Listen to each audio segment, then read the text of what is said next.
Uh, I must begin with an apology. I'm not supposed to be here. But in a long life, I have great difficulty understanding invitations. So I thought I'd invite you for both lunch and dinner.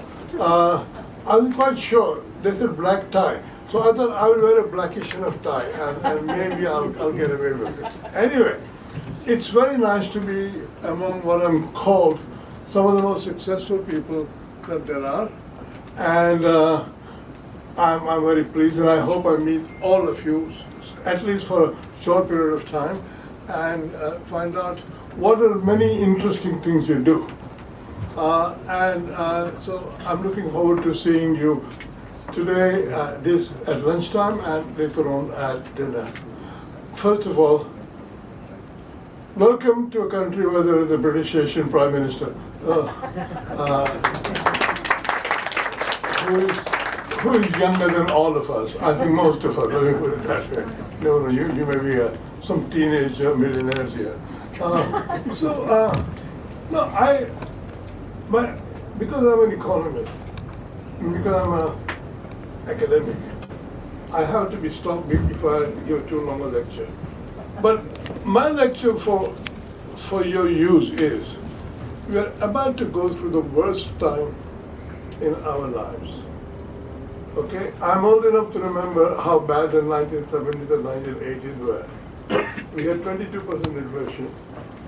Oil prices had quadrupled after 50 years of no change. And then they increased again, first in 73, then in 79.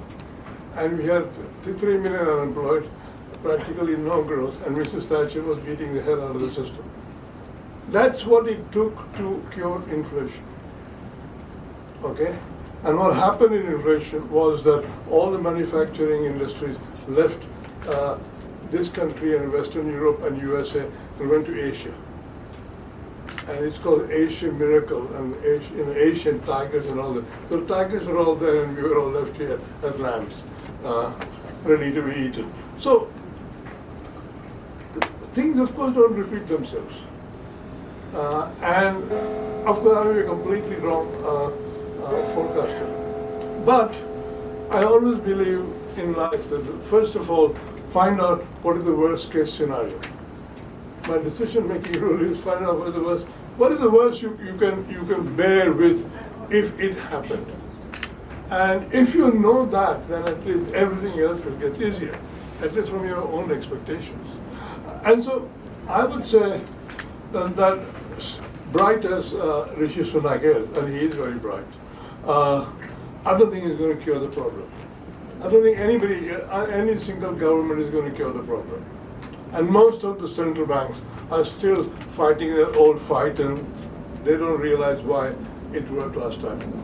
It was not what they did, but it was the industrialists like you did. They decided, okay, I'm out of here. I'm going in search for cheaper labor somewhere else.